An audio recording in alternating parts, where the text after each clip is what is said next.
great pleasure to come, and I'm very honoured to be part of this workshop with you. What I'm going to say today, well, it's a little complicated probably, because I'm going to be talking about the complexities of trying to understand different knowledge forms and the ways that we might present them. It's quite a long paper, but in order to make you feel happy, I'm going to show you 3 minutes of a very recent contemporary dance piece by McGregor to start with, which is, yes, the work that I'm talking about was made sort of alongside and supported in some way the making of this piece called Atoms.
So, the title of the talk is What is Thinking with the Body? And you've got the abstract, I hope, so I will. This is acknowledgements from my collaborators and the other researchers on the project. So, to remind you of what I said yesterday, I'm a social anthropologist. I study societies comparatively, and my interests cover creativity, ownership and exchange, knowledge and knowledge production. And the talk today is based on this recently completed AHRC-funded project, which was co-led by Scott Hunter and myself. And the talk about it has involved the work of your people that we see there. In September and October last year, My colleague Scott Hunter collaborated with Welcome Collections in London and the choreographer Wayne McGregor and a number of cognitive scientists to stage a major exhibition. It was called Thinking with the Body. The title itself, although not a new phrase or idea in contemporary dance, or indeed cognitive and social science, where terms like embodiment and embodied knowledge have long been under debate, nevertheless intentionally poses us an interesting question. Much of the exhibition was dedicated to demonstrating the mental processes that underlie, generate, or make possible the complex movement forms in a piece of choreography. The organisers sought to demonstrate the specific intelligence of choreographic practice, to give a sense of choreographic intelligence, and of the moving body as a problem-solving, knowledge-generating entity. Hunter has long worked on questions such as, this is a quote, within what context might we consider dance to be thinking? Focusing on, another quote, the idea of a space for new knowledge coming from embodied practice in dance and the process of dance creation. I take this as my starting point because the prominence and interest generated by the exhibition makes us consider bodies and thinking again, and to ask what might thinking with the body be.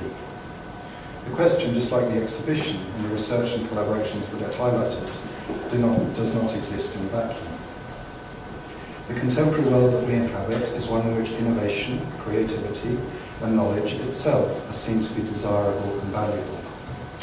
They are promoted by government, insisted upon by industry and commerce, and made to carry or generate value.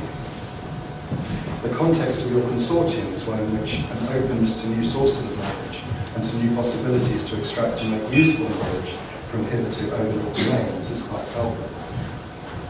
It's hard to escape the determined emphasis on the value of knowledge. This emphasis is shaped by aspects of our contemporary politics and economy. And it's not only evident in the instrumentalisation of academic practice, the drive to make all knowledge have impact, it is also evident in the very reshaping from the inside, as it were, of practices such as scholarship, and also of activities that have not, hitherto, necessarily thought to be knowledge-making practices. That context is the wider political economy of the modern knowledge economy. Because even if I were to talk to you today about ecological knowledge in Papua New Guinea, which I'm not going to do, the way we approach and understand whatever it is that knowledge is conditioned by and influenced by contemporary assumptions about knowledge, about how it's created, about what it must look like, and about what it must do to qualify as knowledge. My contention is that while there is a powerful institutionalised and politicised drive towards innovation and knowledge production in the contemporary world, the kind of thing that knowledge is actually quite narrowly specified. That narrowness, if you'll accept the term, comes from an emphasis on the utility of knowledge, on its potential economic and social implementation. And into this context have emerged successful dance companies and choreographers who are seeking to demonstrate the value of their practice. To do so is in one sense a reaction against contemporary dance's ephemerality. In another, it's about wanting to convey the depth and quality of the work. They are doing so through a growing collection of materials that is starting to define this new space of knowledge. These publications are not artworks, but are developed with the aim of furthering understanding of choreographic ideas and processes, and bringing these into newly productive relations with both general audiences and other specialist practices. It's not me then who's deciding that the practices I'm focusing on are knowledge practices, nor that they have something to offer the wider world.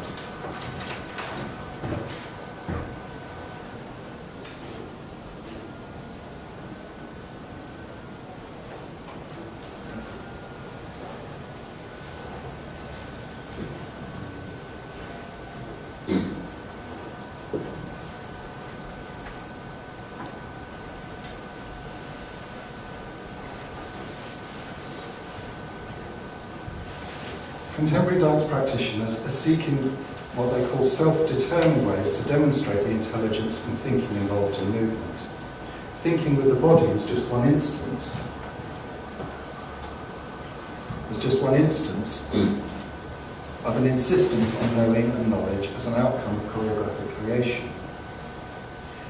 Transfer, travel, take-up, recognition, are all key to value in this political economy of knowledge. The contemporary political economy of knowledge then offers an opportunity for these actors to show the value of their practices if they demonstrate knowledge production. But there are attendant constraints on, or even possible distortions of those practices to fit into a conventional, often utilitarian conception of knowledge. My guiding question in this research project, in response to an awareness of this narrow and constrained view of knowledge, was what form might such knowing or knowledge take that allows such transfer and utilisation while retaining the quality and effect of what is actually done in these practices? That is, what is the possibility of finding descriptions of such practices that give an insight into their modes of operation and effect that do not constrain them to a conventional or utilitarian form? The last part involves finding ways to not only theorise alternative modes of effect, but also to find modes of presentation of what is known that allow its effect to be experienced on something like its own terms. So let's turn to the genre of contemporary dance itself, an instance of something unfamiliar to many of us, and moreover not something one would immediately consider to be about knowledge or intelligence at all. My story will focus on this company in London, Wayne McGregor Random Dance, that was behind the Welcome exhibition.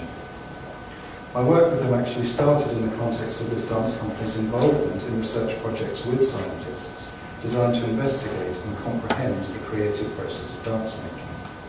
I was there as an observer of the exchanges, if you like. What was exchanged? How did it create value for each party? How did cultural and disciplinary assumptions about value, ownership, utility, etc. shaped the interactions? More recently, my involvement has been to bring an anthropological eye, as it were, to the efforts of this company to show aspects of the process of making dance in digital forms. The motivation that prompts such attempts is a complex combination. On the one hand, there is a perception among these, and I should say they are highly successful companies, that dance is a marginalised art form. More public understanding of it would increase its visibility and enlarge its cultural footprint. Then there is a need for such companies to demonstrate the value of public investment through what is called Leach. They need to show work to a certain number of people each year to justify public funding. They also undertake to engage the public in other ways, including imaginative education projects. But more interestingly, there is also a conscious and articulated desire to achieve two further interlinked aims. One is to challenge, develop, and innovate upon and stimulate their own creative practice. The other is to demonstrate the value, quality, and intelligence that lies at the core of choreographic creativity, as I've already mentioned. Terms such as choreographic intelligence, the thinking body, and physical thinking surround what they refer to the domain of dance making. And there has been at first an incipient and now a much more consciously articulated desire to see this kind of thinking, the knowledge made in dance, transfer into other domains of practice. As I said in the introduction, in the current political economy of knowledge, to achieve such a transfer and take-up is in itself a political marker of value.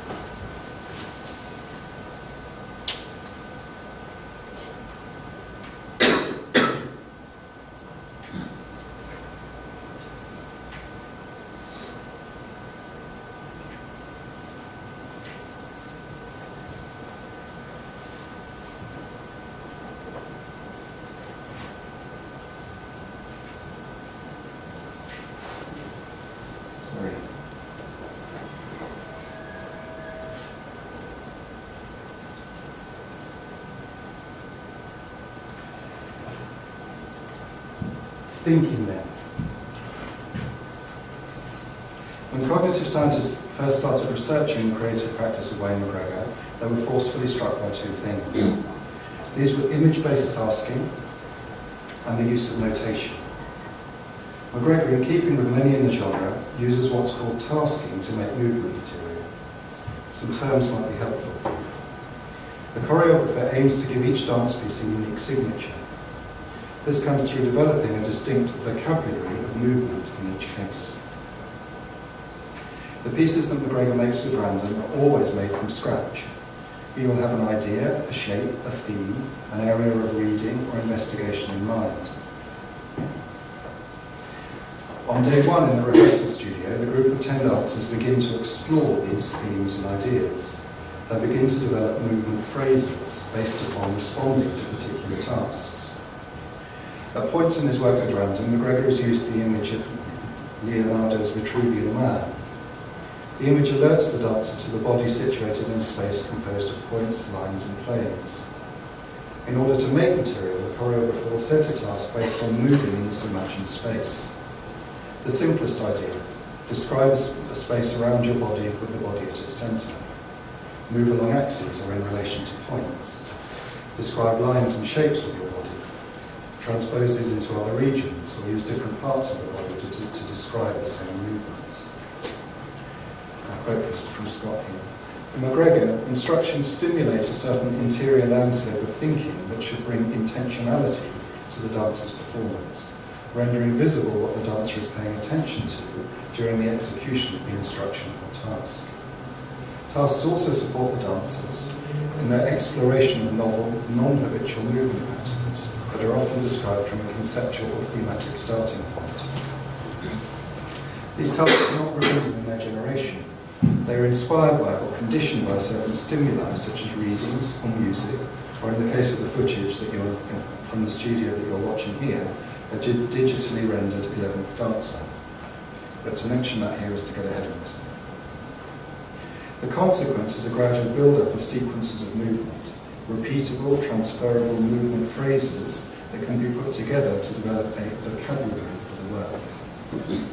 Dancers then create some of the movement that is organised into the dance piece through image-based task solving, using their bodies as the medium and tool of thought. To make this process interesting and productive, McGregor constantly seeks ways to perturb and disrupt the habitual processes of developing vocabulary. He seeks to disrupt the physical habits and comfortable patterns in his dancers. One way to do this is through the introduction of novel or innovative elements in the making process. Scientists undertaking experiments, for example. An anthropologist observing and offering a perspective from previous fieldwork and analysis of Papua New Guinea. Or, pertinently here, technology. Of course, these are different forms of perturbation, and the way the intervention shapes the emergent movement material is not always obvious or direct.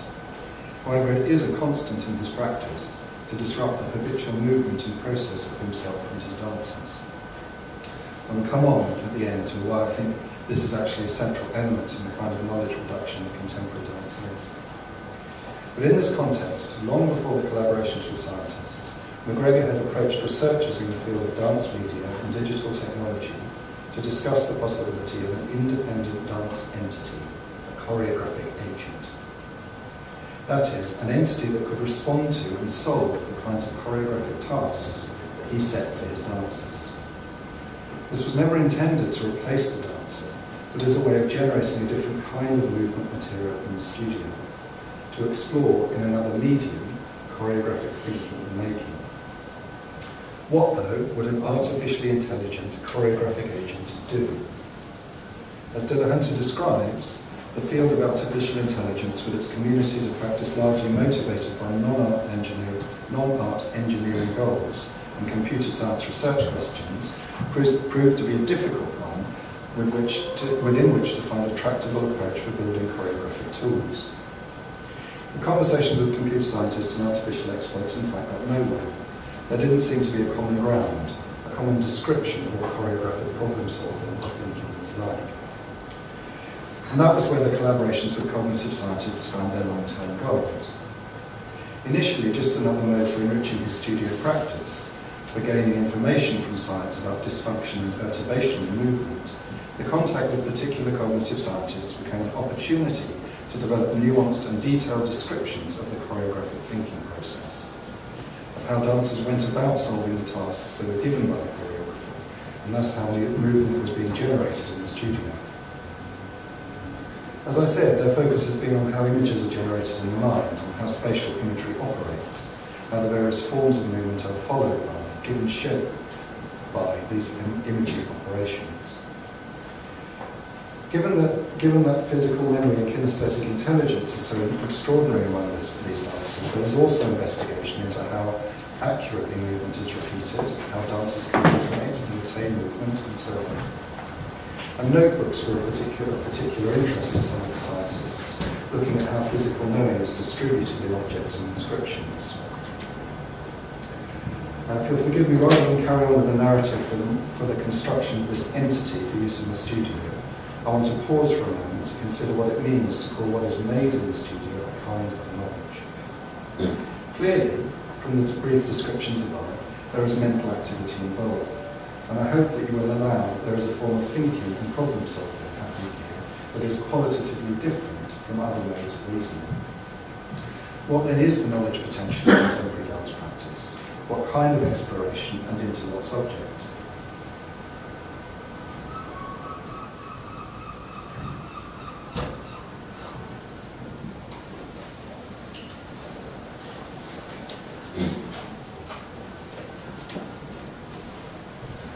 I showed you a bit of this site. Let's see if I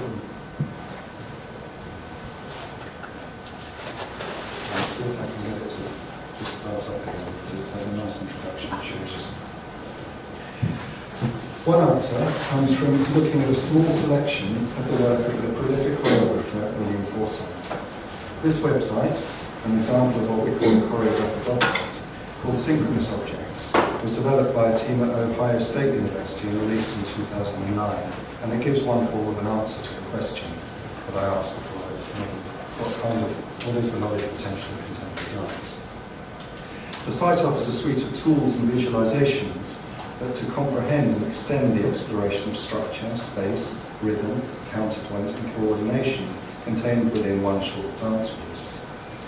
The extensiveness of the exploration, the time and trouble taken to adequately illustrate and investigate the mechanisms and qualities of the piece is testimony to the complexity of thought it contains. It is also a brilliant demonstration of the way space and structure is brought into being and made present and accessible in choreographic thinking.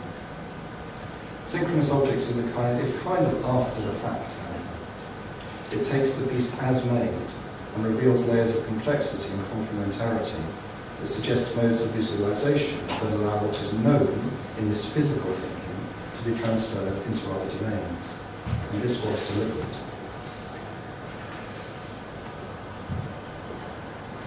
This information from dance translated into data or discrete smaller pieces of information, in fact, was consciously thought to afford further transformations to take place. Brian Masumi called it transmutation, as in chemistry, where base elements can recombine to produce something completely different in other domains. And of course, in doing so, there is a particular kind of analysis. Abstraction is as much an element as addition. To turn moving bodies into data makes the potential knowledge more tractable and mobile, and of course, removes it from the thinking and sensing processes of dance itself. A synchronous object is faithful in two regards. It's faithful to the dance piece, and it's also faithful to its contextual motivation to make the knowledge accessible, to make it travel. The claim made for dance as a knowledge-making endeavour is also about process, though. It is in the studio, where dance phrases are developed, that the thinking takes place after all.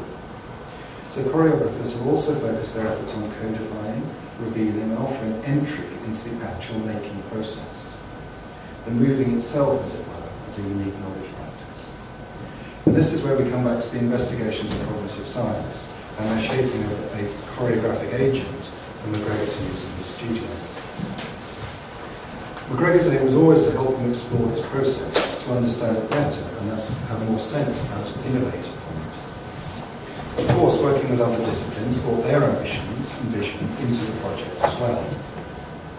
So scientists were interested in choreography as a mode of image manipulation for one thing, and the team working on the idea of the entity were also concerned to produce something that would travel, perhaps not in the sense of transferring choreographic practice to other domains initially, but to build something that would be accessible and useful for other choreographers. The entity, choreographic agent, was envisaged as a tool that he would use to make work, but for that, it had to be based on an accurate description of his process, and that would make it interesting to other makers. So armed with the conceptual apparatus of points, lines and planes drawn from McGregor's tasking process, and the sense that the tool is to have agency, that is, make decisions and produce forms that are different to the forms to those of the dancers, a piece of software was developed called the choreographic language agent.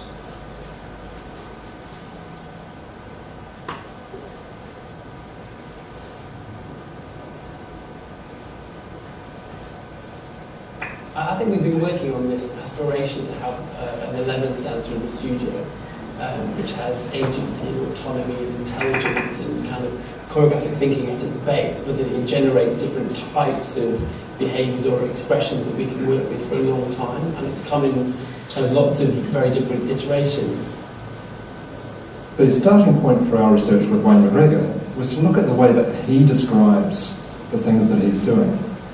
All of his dancers at that time were using notebooks to make notes about the things that they were creating.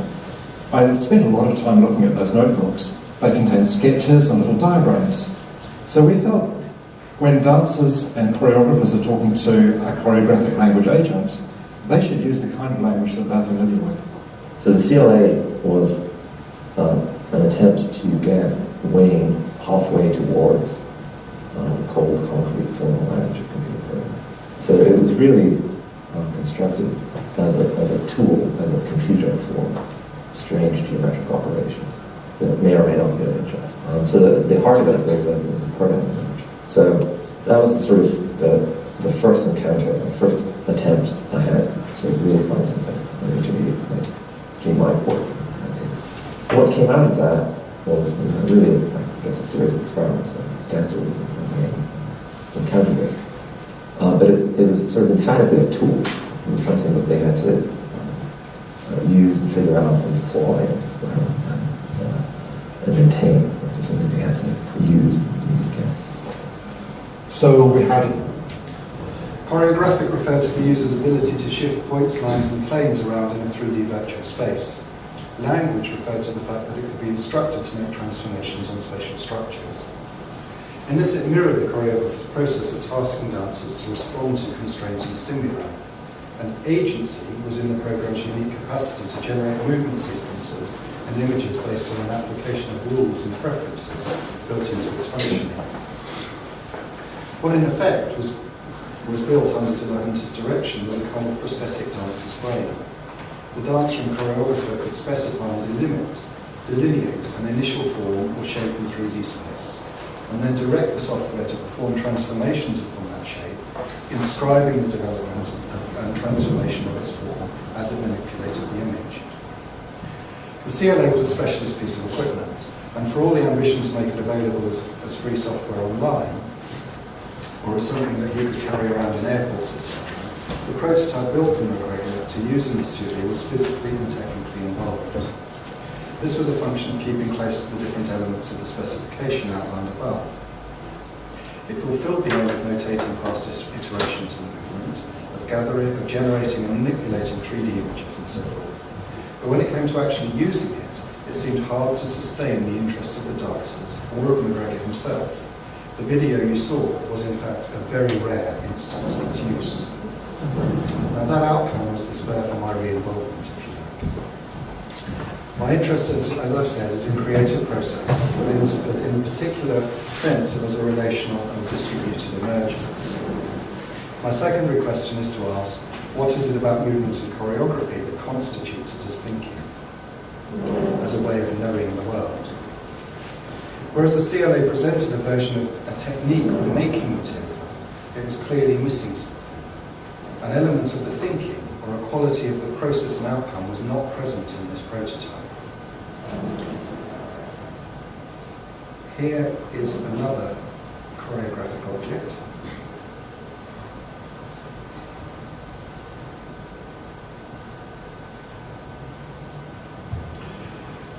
Called Double Skin, Double Mind. Double Skin, Double Mind was developed by a team of the choreographer Emir Greco and Peter Schulten. It is a fully immersive installation in which the dancer is faced by the choreographer as he demonstrates and articulates aspects of movement. It is not intended to task the dancer.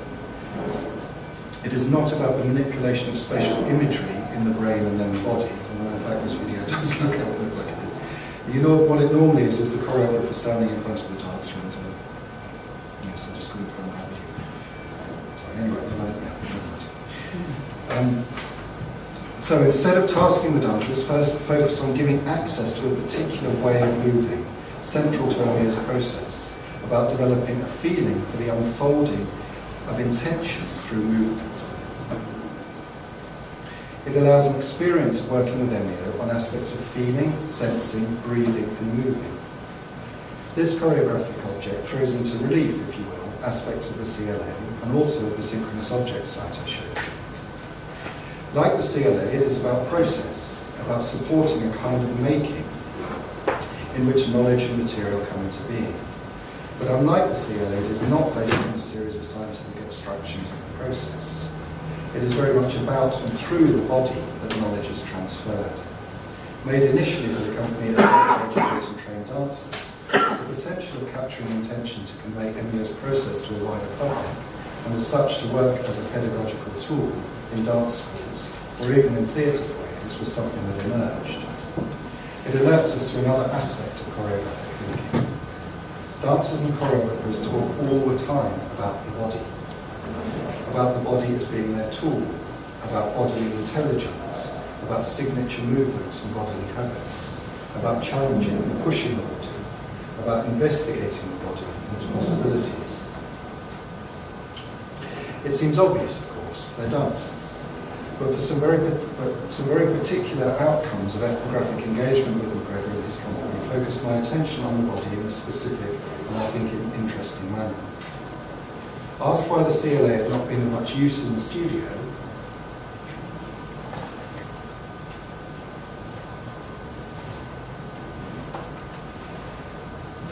and why it had not been fully realised from its prototype form, McGregor was careful to acknowledge the work and the value of the CLA, but he said it really needs a body.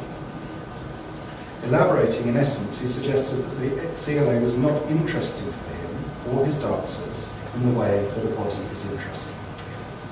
It emerged that what an artificially intelligent choreographic agent needed was not just the ability to make decisions and generate movement forms, it needed to carry something else as well, and that was the quality that bodies have. Sitting at a computer terminal striking keys, watching shapes transform, and then using that as a stimulus for movement, did not have this quality. It seemed important then to understand something of what is meant by the body for this particular choreographer, or perhaps more generally in the choreographic process of thinking of the body. McGregor and several dancers independently asserted that a body is something one has a response to. They insisted that one cannot help, in fact, feeling response to another body in the same space.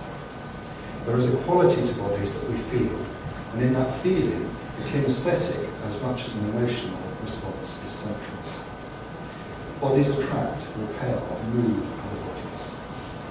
In fact, then, part of what we came to understand is that it is the relation between bodies that is interesting, that is compelling and generative in this genre. The CLA, of course, is all about movement, but it is movement in a highly abstracted. It is movement that is highly abstracted and removed from the body. It is as if the brain that processes imagery and solves spatial or emotional problems is outside, directing and feeling through the body, not being it. Now, I've done some other work in the last year with a cognitive scientist called Kate Stevens on the distribution of creativity in dance, and the work we've done together has suggested a kind of further elaboration on what McGregor and the dancers in his company were conveying about the body. Making movement material with others, or with others in mind, is about the relational aspects of movement in a sense that anthropologists in fact readily understand. When articulating the qualities of working with others in the studio, or tasking situations, dancers said that they are aware of the constant negotiation of feeling and presence, of desire, shame, imposition, power, politeness, domination, facilitation. These are qualities that are felt and worked with in making movement material. They are moral, to introduce a startling term. They are qualities of what is being termed the body here, which begins to appear far less as an individual entity restricted to the skin, and much more as an extension of feeling, knowing and sensing into the world with and of other bodies. As I said, the anthropologist will identify this as the world in space of other persons. And that means persons are bodies, in bodies, body forth. The moral, aesthetic, social and political aspects of the person are tangible in their relation to others. It's not that the CLA's focus on image manipulation is uninteresting, nor that it is inaccurate as a rendering of certain mental processes that dancers use in making dance material.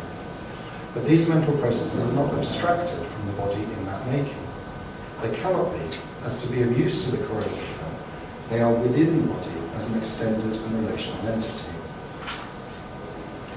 It is in the contact between unfamiliar and challenging movement and the relational space of expectation and convention of others and their feelings, responses and movements that what is interesting about movement comes into being. These experiences are not deferred, but in between, as we soon paraphrase as the choreographers are articulate about the fact that novelty for its own sake is not the goal. It is clear that from observing the making practices that they are not focused on innovating purely to distinguish themselves against peers or ancestors. Movement, thinking with the body, is a way of exploring the world and what it is to be human within it. That requires, it seems, new experiments, new explorations.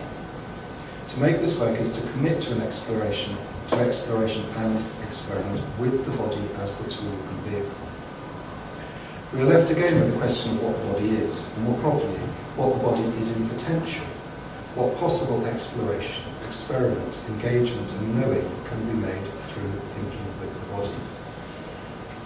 This notion of potential and readiness and unfolding is what in fact the double skid, double mind installation sought to proselytise. And I think our research around the CLA offers an addition to this, specifically about the body. What it offers is a description of the exploration of bodies in dance making as an exploration of the space of human relationality. Erin Manning, writing about Forsyth's work, writes that this work, it is collective in the sense that it is relational. It has its profound effect on the composition of its intensive extensions. These intensities become movements of thought, where thought is never distinct from movement itself. Movements of thought are potential articulations of the political. Such articulations propose that we are never alone in the world. So Manning makes a strong claim here for the potential of dance as thought to give insight into the nature of perception and being. The sense of oneself as part of others in movement, of the necessary unfolding of consciousness in a world of relations to space and social laws, relations that also constitute and unfold those things, is clearly highlighted, made available through the medium of dance and dance making. The exploration of thought in movement is an exploration of the emergence of subjectivity and its reliance on relations to and with the worlds and others it participates in generating. The mention of the political is interesting, as is that of the social. Is there a Manning again? Subjectivity is what Barry proposes as a kind of heteropoiesis, a self-production in which the myriad components participate in the production and transformation of one another. Subjectivity makes itself collective. This does not mean that subjectivity as inherently collective is already political or social, but that the collectivity that is an emergent sense embodying movement is invariably an emergent articulation of the political. It seems to me that she is arguing that movement, thought and subjectivity are not given as social. They are not social before they are made present in movement, but that the social and the political come into being as part of movement. And this is a fiercely anti-dualist thesis.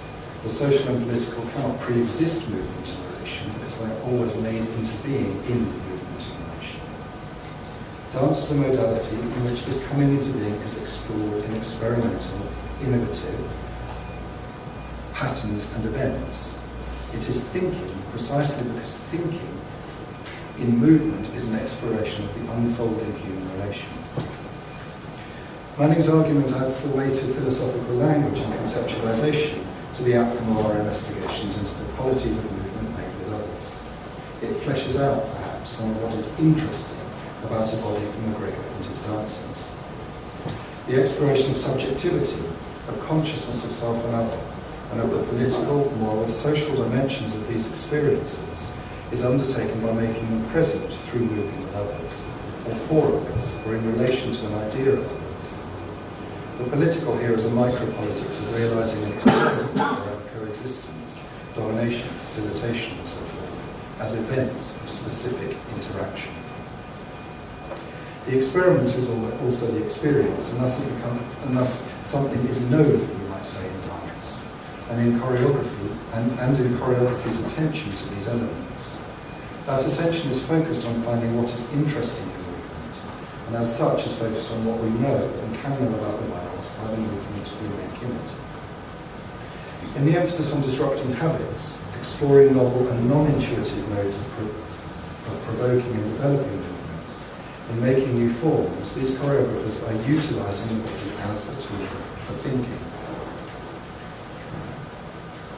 Now, in drawing on Manning, whose writing is at times a bit complicated, I find an exploration of the work of contemporary choreographers that offers some definition to the how and why of the knowledge form. The language is complicated and unfamiliar, yet it has some resonance with the form of thinking, if you like. And finding that resonance or description offers us the chance to consider the appropriate mode for the presentation, representation, and transmission of such knowledge.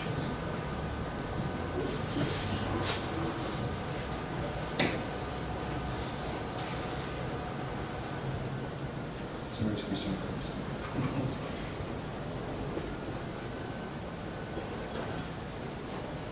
I was just going to play you this.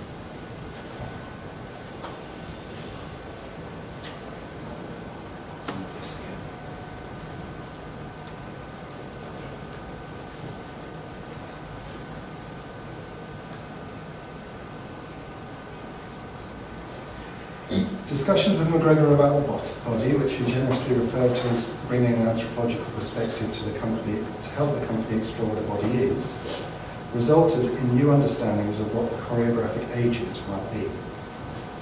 Recall that the body is something that is compelling to be with.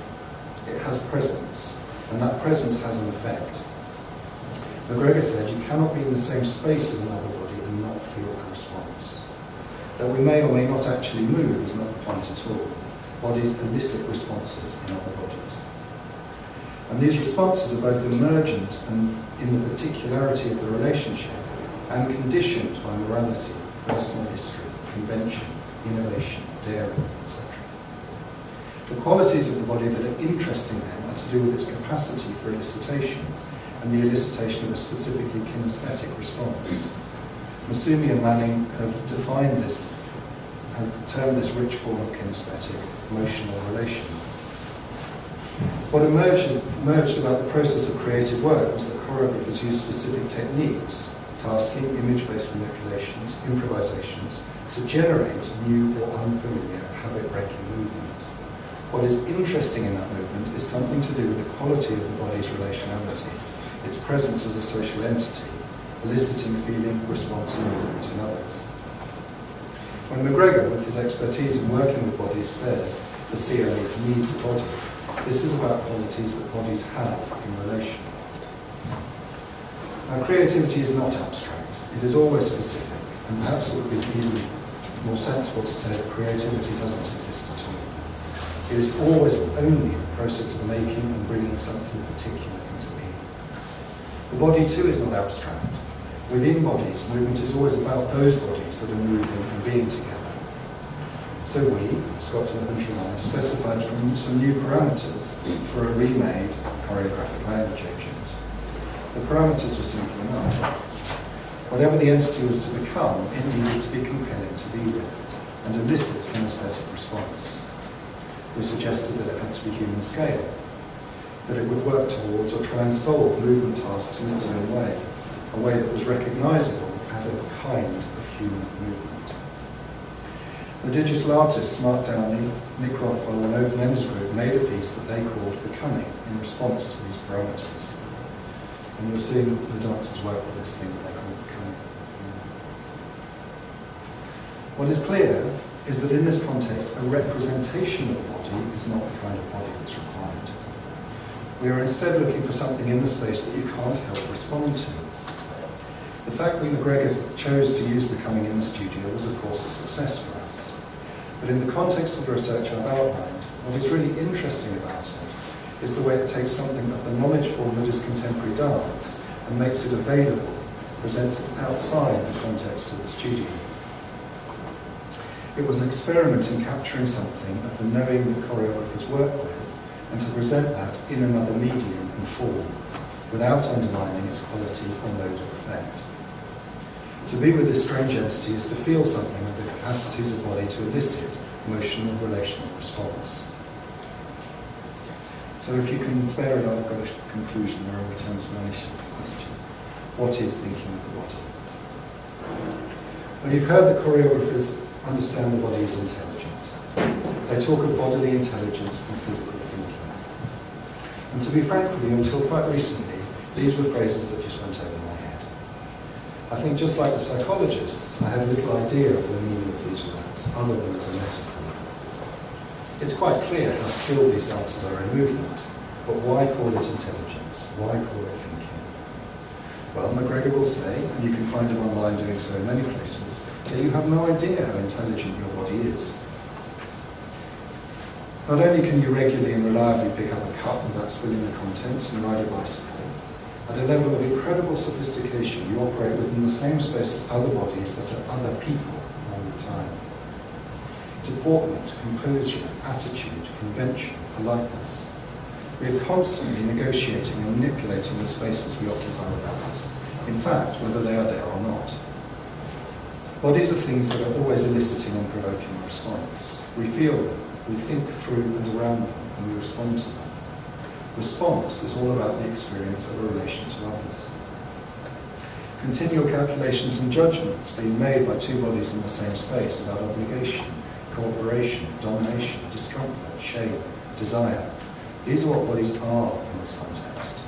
So what body is interestingly not physical, if what we mean by physical is the direction of foot points and the dance step, or the angle of your arm. It is physical if we understand physical as an extended presence in relation to others and spaces. The use of tasking in the studio is solving problems using the same capacity for the body to think. But the emphasis on thought is misleading.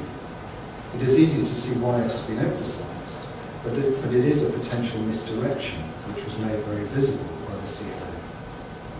The CLA was an abstracted and intellectualised version of thinking, as if that was what thinking of the body really is. So to remake the entity, and to make it true to the knowledge form, we had to revisit physical thinking, not as a version of intellectualisation, but as an exploration of the awareness and intelligence of kinesthetic elicitation.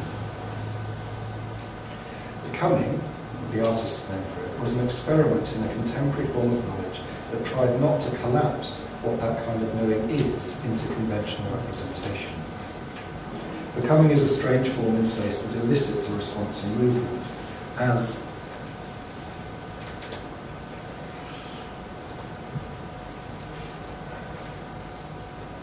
that is, it elicits a response in the body of those in its presence. And as I've said, McGregor used it and shown you him using it during the making of his latest work in the company, which was the thing I showed you at the start. The dancers got it immediately, one responding as he walked into the room with it for the first time, oh, it's a body, simultaneously moving in response to its movements. Public visitors at the Welcome exhibition were a bit more bemused by it. It was not clear to them what becoming is, or was, as we deliberately placed text and explanation after the experience. But audience responses indicated both that it was capable of eliciting kinesthetic response and that their bemusement was because of the ambiguous form it was achieved. Becoming is neither tool nor artwork. It corrupts or distorts our conventional categories, utilising aesthetic elicitation as a form of knowledge transfer. That knowledge is not utile, it's not about something other than the experience in the body as a relational responsive entity. So their bemusement really was a success. Because in this refusal to be something other than the moving form, Becoming does not think with the body, it does not represent the body or the the techniques of dance making, but it does give an experiential sense of what kind of thinking or knowing in dance practice is partially based on. As Dillahunter said, I think becoming oscillated between a number of interesting states, being bodied, was clearly central to this. Thank you for your attention.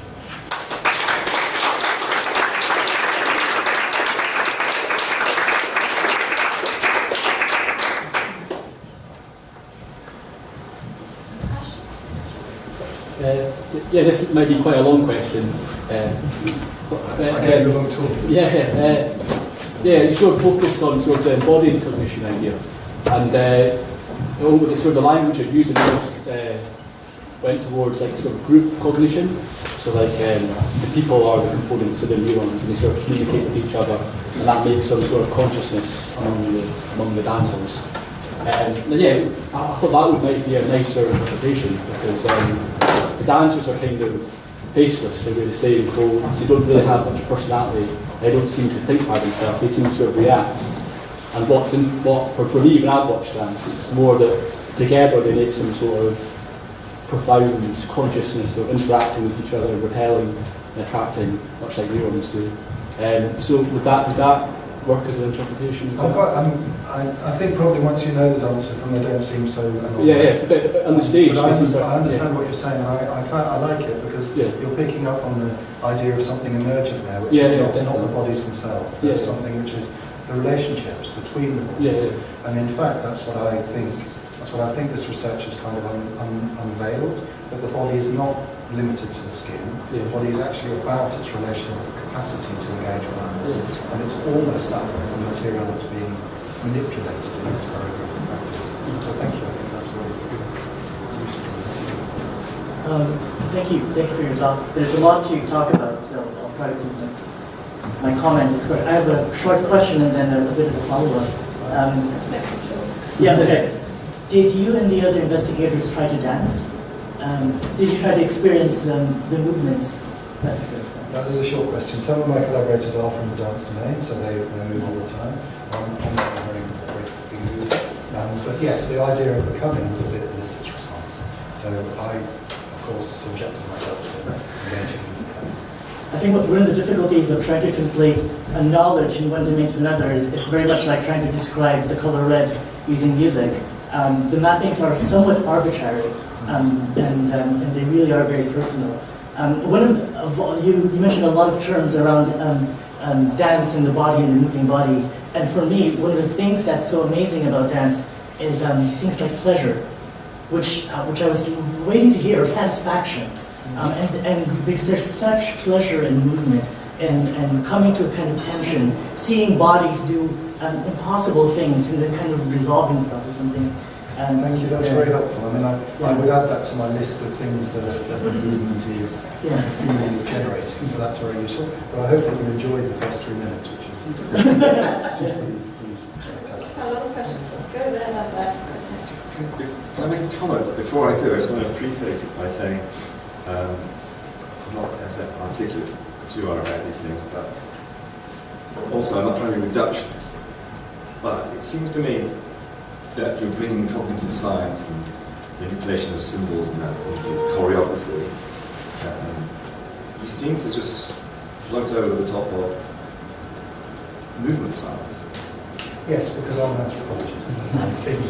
But it's interesting because one of the great, in my opinion anyway, one of the great accomplishments of movement science of the last decade or so has been the understanding of the constraints that the body and the joints and the musculature, constraints kind of movements are physically possible.